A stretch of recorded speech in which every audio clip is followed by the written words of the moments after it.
Assalamualaikum warahmatullahi wabarakatuh. Alhamdulillahirabbil alamin. Wassalatu wassalamu ala sayyidil mursalin wa ala alihi washabbihi ajmain. Amma ba'd. Anak-anakku semua, mari kita memulai pelajaran pada pagi hari ini dengan bacaan basmalah. Bismillahirrahmanirrahim. Jangan lupa kita selalu menjaga kesehatan, patuhi 5M, yaitu dengan memakai masker, mencuci tangan, menjaga jarak, menjauhi kerumunan, dan mengurangi mobilisasi atau mobilitas. Selanjutnya, saya akan membahas tentang sholat jamak dan qashar. Hal-hal yang akan dipelajari yakni tentang kompetensi dasarnya. Siswa dapat menunaikan sholat jamak qashar ketika bepergian jauh sebagai musafir, sebagai implementasi pemahaman ketaatan beribadah. Yang kedua, siswa berperilaku disiplin sebagai implementasi pelaksanaan sholat jamak qashar.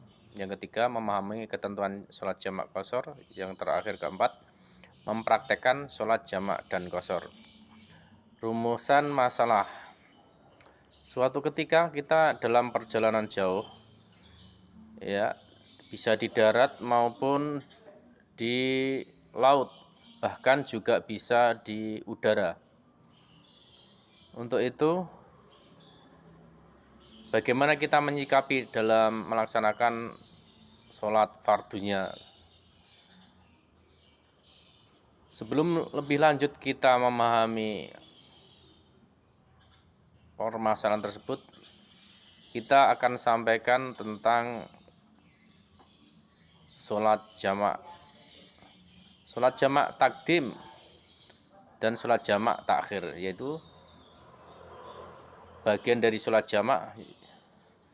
Saya ulangi, yang sholat jamak itu berarti ada dua, sholat jamak takdim dan jamak takhir. Sholat jamak takdim yaitu sholat yang pelaksanaannya dilaksanakan pada waktu yang awal, misalnya duhur dengan asar dilaksanakan waktu duhur, maghrib dan isya dilaksanakan waktu maghrib. Jamak takhir, sholat yang dilaksanakan di waktu yang kedua, di akhir. Misalnya sholat duhur dan asar dilaksanakan pada waktu asar, maghrib dan isya dilaksanakan pada waktu isya.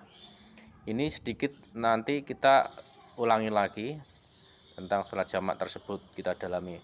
Lanjutnya tentang sholat qashar. Sholat qashar adalah sholat yang diringkas.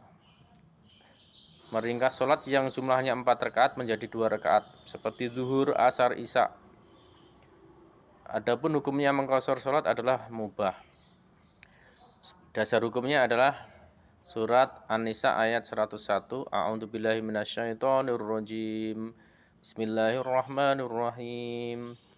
Wa idza darabtum fil ardi falaisa 'alaikum junahun an taqsuru minas sholati in khiftum ay yaftinakumul ladina kafaru innal kafirina kanu lakum aduwwam mubina. Artinya, dan apabila kamu bepergian di bumi, maka tidaklah berdosa kamu mengqashar sholat jika kamu takut diserang orang kafir. Sesungguhnya orang kafir itu adalah musuh yang nyata. Jadi sholat qashar itu diperbolehkan dengan berbagai syarat.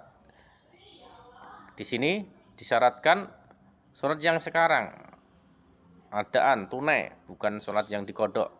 2, perjalanan jauh, tidak untuk maksiat, untuk kebaikan, silaturahim, berkunjung ke saudara yang sakit, menjenguk orang sakit, ataupun bertakziah dan sebagainya. Minimal dengan jarak 80,640 km.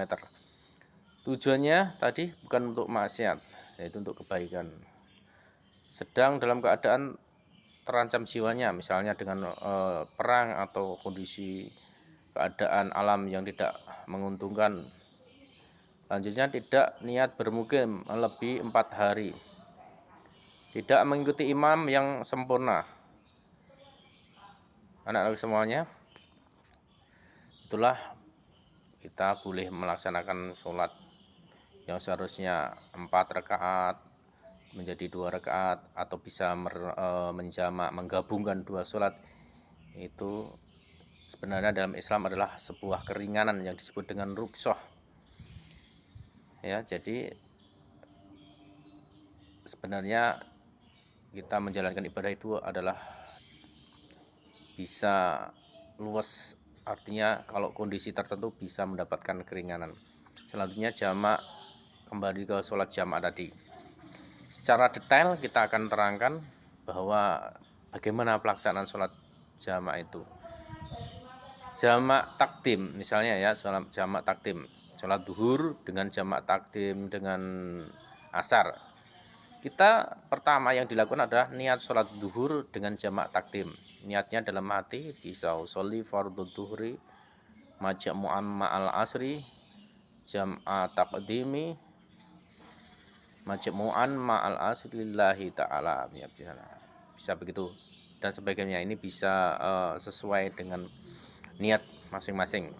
Setelah kita sholat duhur 4 rakaat disampaikan sampai salam ya, langsung berdiri lagi. Setelah salam berdiri lagi, niat sholat asar. Setelah sholat asar juga sampai salam, begitu. Jadi selanjutnya sholat jamak takhir, berniat sholat duhur dengan jamak takhir. Itu sebenarnya sama dengan jamak takdim. Kita laksanakan sholat duhur dulu 4 rakaat, setelah itu dilanjutkan sholat asar, mengerjakan sholat asar 4 rakaat, lalu kita selesai, sudah salam, selesai, gitu ya.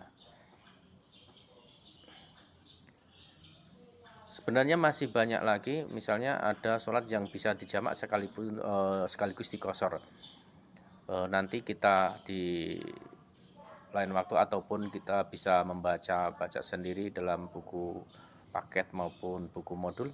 Semoga bermanfaat sehingga durasi dapat kita pahami, tidak jenuh. Selamat beraktivitas, mohon maaf atas kekurangannya. Kita tutup dengan bacaan alhamdulillah rabbil alamin. Wassalamualaikum warahmatullahi wabarakatuh.